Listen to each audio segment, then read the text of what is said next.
Hi guys! So it's been quite a while since I've sat down and filmed a video. I know that my Riverdale theory is going to be up before this, but it really has been a long time.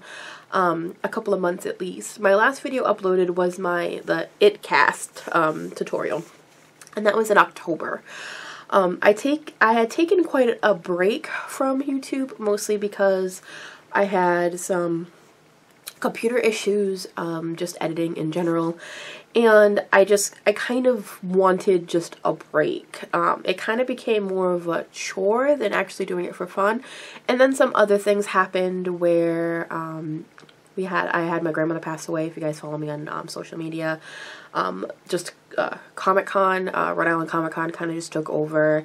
The holidays just took over. I didn't vlog Comic-Con for reasons of I just wanted to enjoy myself and not have to worry about taking out a camera. It kind of just became like, oh, I guess I have to vlog this. So I didn't vlog the two conventions I went to in October and November, and I decided that I just wanted to take a break so I wasn't stressing myself out on filming. This isn't like a job to me. I do it for fun, and I know a ton of people make a bunch of excuses on why they took a break, and I hate when I hear that, but I just wanted to let you guys know that, like, that's why I kind of took a little break, was more to collect myself, and then I had a lot of things going on in November and December due to like family stuff and just the holidays in general. So I wanted to come back in January. I did have a lot of videos that I wanted to film, but they kind of just took the back seat. One of them being the Riverdale one. I do have a This Is Us theory coming, and now that I've finished watching Black Mirror season 4, I want to do like a Black Mirror theory. So I know that you guys really enjoy those videos, so I'm going to do that. And I wanted to kind of do a 2017 favorites video, because there's a lot of things that I did love this year. There are some things that I kind of just like found that I loved, and just some things in general that I love. So this is going to range from entertainment to beauty to like almost everything. So I'm just going to stop rambling and get right into it. So I have my list, because if I didn't have a list I would get completely off track. And the first thing I'm going to talk about is beauty, because that's right on top. So I've always loved face masks, and you guys who've been following me forever know that, but I've kind of fallen in love with certain brands and certain ones this last year, and one of them is the Tony Moly I'm Real Tea Tree mask.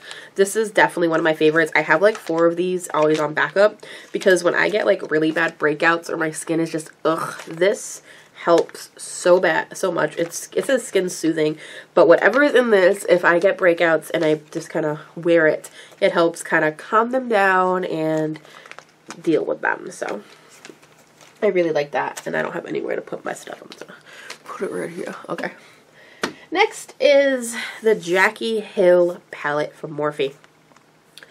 I became in a habit of just using the same old stuff constantly, and my makeup looked the same every single day that I did it. It was kind of getting boring. I wasn't really experimenting much. And then I saw this because we had an Ulta that opened up near me, and I actually went in and I played with it, and I decided that I wanted to get it. This is what it looks like. You guys definitely have seen this. And I don't know what it is, because it is pretty basic aside from the fun colors right here. But this palette kind of made me experiment more than I was with like my 20 palettes that I had. Getting this palette kind of made me go through all my makeup and decide what I didn't want, what I'm not going to use anymore, and just ones that I've had for a while. And I've kind of gone out of my comfort zone. I usually do like cool tones, but I have gone out of my comfort zone and done some looks that I normally wouldn't wear just by simply using this palette. It is very versatile, and it is really affordable. I think it was like $30. And you get way more than you would in like an Urban Decay Naked palette. But this palette kind of like helped me rediscover my love of doing eye makeup, because I was getting really bored with it, and it was just the same look over and over again. So this definitely helps me. And though I still have a bunch of palettes, I still reach for this one. Okay, these next two things are face masks, and this is the Freeman's Peel Off Mask in Sweet Tea and Lemon. And let me tell you, this is literally the best face mask to do at night before you do your makeup in the morning. So if you have like a really big day to do like makeup, like I did it before my convention, and it makes your makeup go on so smooth. It also makes your face look so much brighter. It says it's a clearing mask, but instantly removes impurities, tones for radiant skin. This literally makes my skin look amazing, and it's this like orange color, this like apricot color, so when you peel it off your skin, it literally looks like you're peeling off skin. But when I use this, I sometimes feel like I'm Patrick Bateman in American Psycho when he's peeling off the face mask. If you guys know that reference. So, and then this is the L'Oreal Pure Clay face mask, and I think this is in the charcoal one. I forget if it says what one it is, but it is the charcoal one. It just has a little thing like that. This is amazing. I love using this like twice a week just to kind of pull all the gunk out of my skin. It's really close to that really popular face mask that everyone loves from Sephora. You guys know what ones I'm talking about. I can't think of the name. After I finish this video, I'm probably gonna... Glam Glow! There we go! It just came to me. This is very close to Glam Glow, where it pulls all the crap out of your face and you can kind of see it. But it's a lot of... It's affordable. This is usually like $9 or $10, but you can get coupons and you can get it cheaper. The Freeman's one, I believe, is like $3 to $4, depending on where you get it. But this lasts quite a while. I believe one of these jars usually lasts for about 6 months, and I really quite enjoy it. Next thing is the last like makeup-y thing, and I usually use drugstore liquid liner just because it's more affordable. But I had a Sephora gift card, and I got the Kat Von D ink liner in Trooper, which is the black one. It's just a felt tip pen liner. But for some reason, I feel like this liner is just amazing. I would draw in my hand, but I don't feel like having it on me forever. This lasts me through a day of work, which is a lot because the drugstore ones usually fade on me a lot. And it is a little bit pricey, but this has lasted me quite a while, so I very much love this liner. And it's definitely a staple. No matter what look I do, I use this liner. Alright, on to hair stuff, which I know you guys are super excited about because a lot of my videos are about hair. You guys know I swear by Pravana, and I use Pravana and Joico all the time. And I really don't like Arctic Fox, except for this. I did a video on this year, and this is Arctic Fox Transylvania, and this is the big bottle. And I actually have it in my hair right now. I don't know if you guys can see, but my roots are like this dark blue, almost black, and then it fades down to like this cobalt blue. I love using this for a shadow root. I use this when I did like my oil slick hair at the beginning of the year. I use this when I did my full black hair last year. I like you mixing this in with colors to make it darker. So I wanted a navy blue when I was talking about mixing in a black with Lime Crime. I used this. When I wanted a dark blue, when I did dark blue, I used this. I did kind of a fall hair look with Joico. And I know Joico makes a black, but I had this and I mix it in. I love using this to make colors darker. I also like using this to kind of just, you know, if you have like regrowth and you don't want it to look horrendous, so you bring it down a little bit with black. I like using it for that.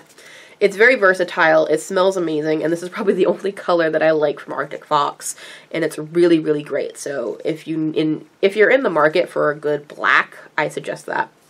I have a coworker who dyes her hair black all the time, but she doesn't want to keep running the dye through her hair, so I told her to get this. So she does her roots with like the regular whatever color she uses, and then she puts this over the rest of her hair.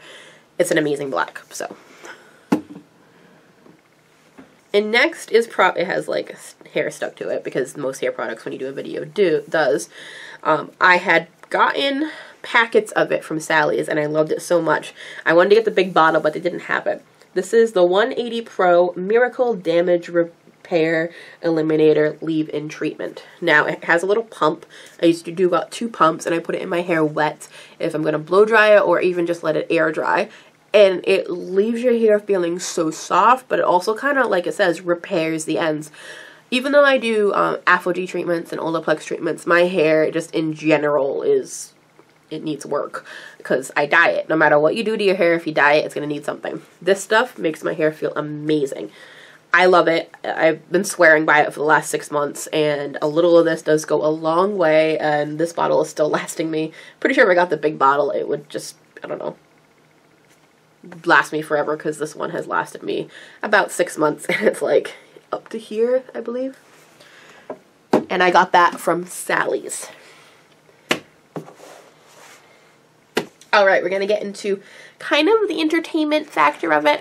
One thing is going to be things that I started collecting this year. It's not toys or anything, because you guys know that I collect Funko Pops and action figures. But I had this isn't my full collection, I had started collecting cassette tapes. Now, I had picked up the Hamilton mixtape when I was in New York from the Hamilton pop-up shop, and that's the one I have. I have a couple more. Now, I started collecting cassette tapes because I had a really fond memory of driving in the car with my dad and going through his little cassette tape, like, box and finding them. So, I had a little thing this year where I wanted to go and just find some of the cassette tapes that we used to listen to together. These are two that Eric had found for me, and this is the Eagles' Greatest Hits from 1971 to 1975, and this is actually almost exactly the same one he had. It's just one of the old cassette tapes. And then this is Aerosmith Big Ones. So I have a couple of more inside of the box that's over in that direction, but I just wanted to show you guys. I really enjoyed going to like thrift stores and stuff like that and going through their tapes. I check eBay every once in a while, but I really like the hunt of going to like yard sales or like flea markets and stuff. I haven't gone to any real flea markets lately, but like there's been like yard sales around me that people have had cassette tapes. I haven't really found anything in them, but it's just fun. So I really enjoyed that, and I have bought newer ones, like I pre-ordered the Stranger Things soundtrack and a cassette tape, and I do have a little Walkman cassette player because how am I going to listen to these? So yeah, I really enjoyed collecting that. Yeah, get over there. Get on there. Okay. Another thing is, I don't know if you guys can tell behind me, but I have my jacket with all my patches and pins. I've always collected patches and pins since I was in high school. My backpack was filled with them. But this year, I've kind of gotten really picky and started collecting enamel pins. Now, I've had a few of these before. I had the Beetlejuice one, the one I'm about to show you, for a while. But this year, I've really gotten, like, super into doing it. I have a couple more that aren't on my bag. But I got a really nice bag to actually display my favorites on. So here's a couple. Some of these were gifts, and I still have my Target Dollar Spot Halloween one. But I have, like, a Jeff Goldblum one, an Ash versus an Evil Dead one, and I Myself Is Strange and Unusual, Tales from the Crypt, Hocus Pocus, a Scream, a Beetlejuice. This is the one I had before then. It was just the handbook for the recently deceased, and my Protozoa fan club pen, because I'm a Supernova girl. These are definitely a bunch of my favorites, and they're on my bag, so my bag is always filled with them. I do have a couple more on my jacket. I have a Hamilton one, a Hey Arnold one and stuff. They usually, but the heavier ones, because these are super, really heavy, usually go on my leather, side bag. I do have a couple of more that are, too heavy for my bag. And that is this Flynn Rider Wanted pen, which is from Disney. And it's really, really heavy, but I also use this for my Rapunzel cosplay. And it, weighed down on my vest so much that I need to find, a really good place to put it. And then this one doesn't like to fit on my bag because it has a battery pack, but it's a Pennywise pin. And when you hit the button, if it wants to work, is it going to work? Or is the battery dead? No, don't tell me the battery is dead. I think it's because it's too cold.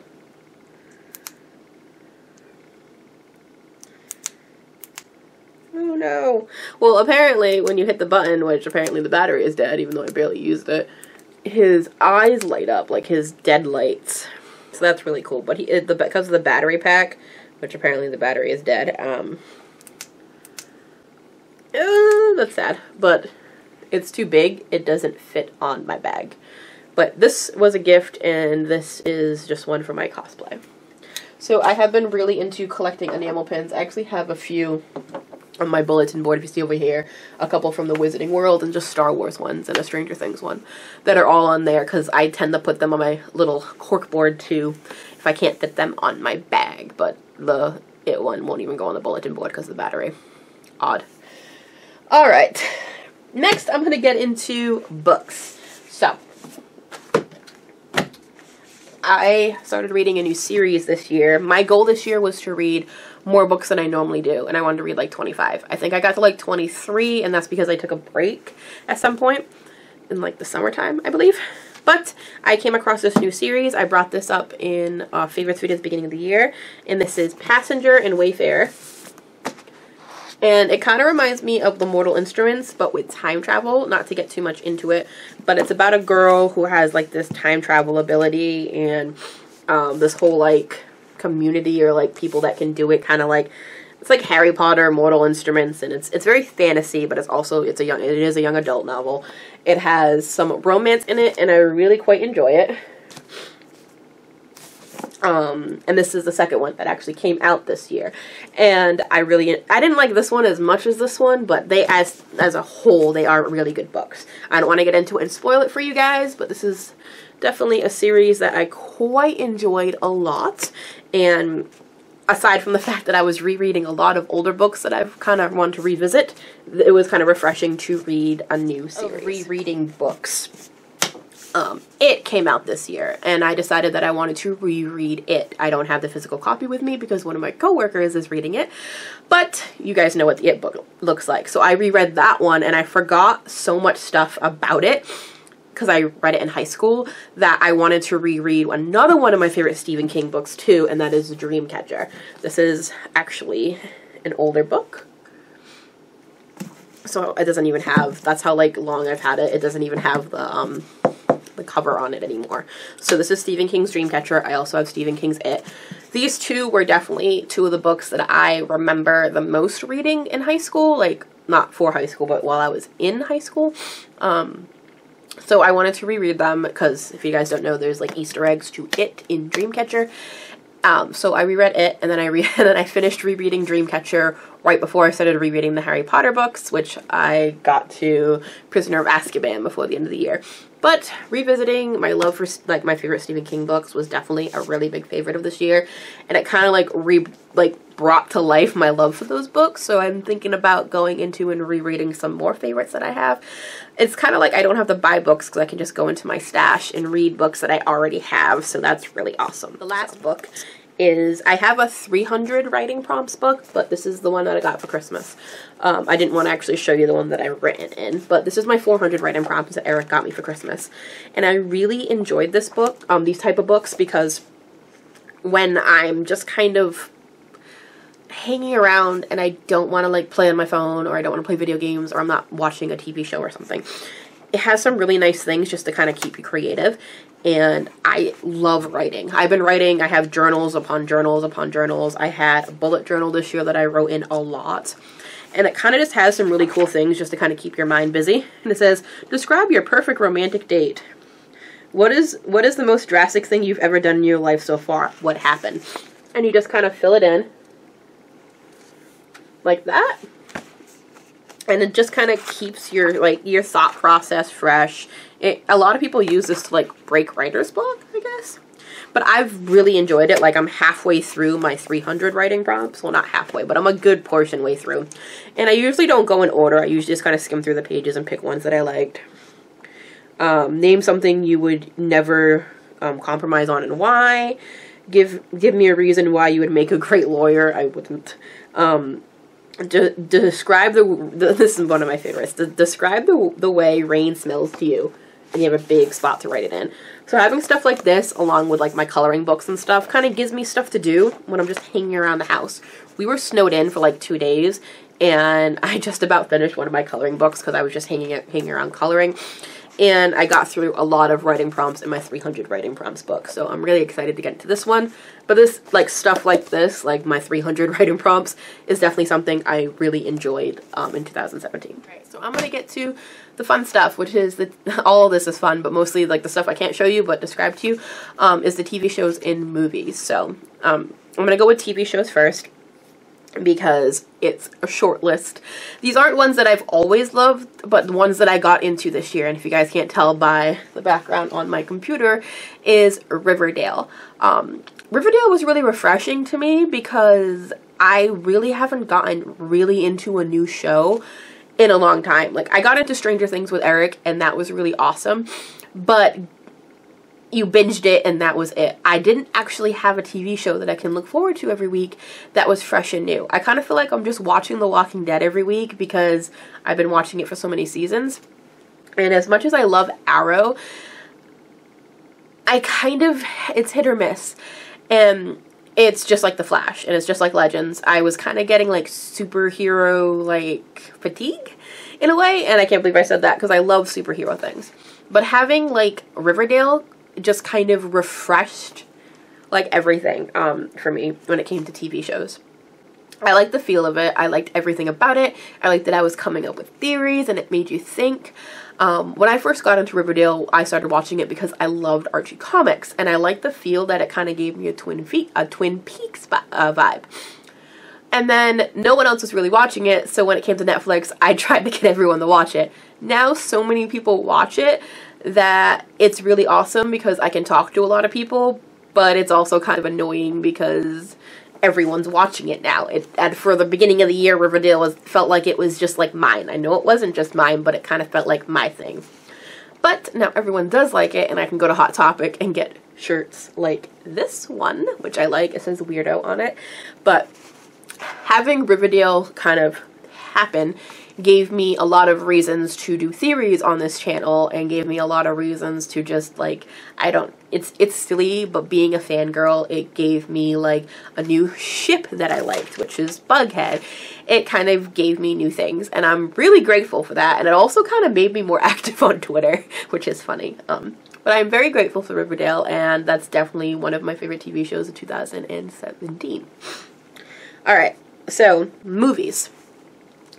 I'm going to start off with my favorite Pixar movie that just came out, and that is Coco. Now, I saw Coco I saw Coco on my 30th birthday, because I did turn 30 last year. We had bought the tickets, and then we found out the next day that my grandmother passed away. And for those of you guys who have seen Coco are probably like, you went to go see that movie. I saw that movie 2 days after my grandmother passed away, 2 days before her funeral, on my 30th birthday. And I feel like if my grandmother did pass away, I still would have loved it. But that movie, seeing it like that, kind of helped me grieve. And it was such an amazing movie. Just watching it in general, visually stunning. The characters were amazing. The animation was amazing. I love Disney and Pixar to begin with. Like, don't even get me started. I don't love them, or I don't pay attention enough to do like a channel on it. Like, I'm no Super Carlin Brothers or anything like that. But I do really enjoy Disney and Pixar, so I would have enjoyed it regardless. But seeing Coco after my grandmother passed away definitely helped me heal and grieve. So I really, really love that movie, and without giving too much away, it was really amazing. And I actually tweeted that that movie helped me grieve, and one of, I think, the people working on Coco had retweeted it, and so it was really kind of a cool feeling. But yeah, Coco is definitely up there on one of my favorite movies of 2017. Another one is It. Now, I'm, like you guys heard earlier, I'm a huge Stephen King fan. I'm a huge horror fan. The original It wasn't one of my favorite Stephen King movies. It was definitely one of my favorite Stephen King books. So, and technically it was a miniseries, not a movie. But I was like 3 when that came out in 1990. So I wasn't watching it when it first came out as a miniseries.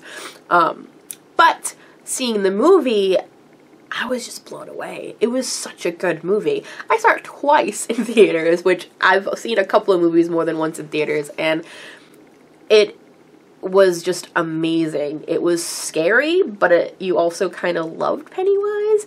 It had some really funny moments, not to mention it made me like the kids. I didn't like the kids in the original at all. I think the only kid I liked was Richie, and that was just because I love Seth Green. So it really made you love the kids, and it really made you just look forward to the next movie. And I kind of started making me think on who would play the adults, and I kind of got this huge big thing, and maybe I'll do a video on it. But I really enjoyed it. So if it's actually coming out on DVD and Blu-ray tomorrow, so I'm really excited for that. But yeah, so that's another movie, and I know you guys are going to expect it, but I'm expecting, because I'm a huge Star Wars fan, and you would think that I would hate The Last Jedi, but I actually really quite enjoyed it. I'm not going to get too into it here, because I know some people are going to start an argument, and I'm not about that. But I really enjoyed The Last Jedi for many reasons. Not for porgs. I hate porgs. Just saying it. Hate them. They're stupid. Nope. Nope. not going to get into the hatred of porgs, but I don't like them. I really like the character development. I like the message of whole let go of the past, which I think people didn't quite grasp. I like the whole Kylo, like, not gonna spoil it for people, but like his growth as a character, as well as other growths from characters like Finn, who I really didn't like in the first movie, but by the end of this movie, I actually kind of really liked. It was really kind of emotional seeing the last performance of Carrie Fisher, because you guys know how much I love Carrie Fisher. But in all, Last Jedi was definitely probably one of the better movies to see at the end of the year, and it definitely just made it in. So I have 3 favorite movies this year, and 2 of them are Disney, and one of them, well, Star Wars, but still, and one of them is a horror movie. So that is it. That is the end of my very long 2017 favorites, and if you guys made it this far, thank you. Please comment down below some of your 2017 favorites. Did you like any of mine? What did you think of it? What do you think of Riverdale? Do you have any opinions on any of the stuff that I talked about? Please comment down below and let me know any other videos that you guys want to see, because I want to make videos that I like, but I also want to make videos that you guys like. So let me know down below, and I will see you guys in my next video. Bye!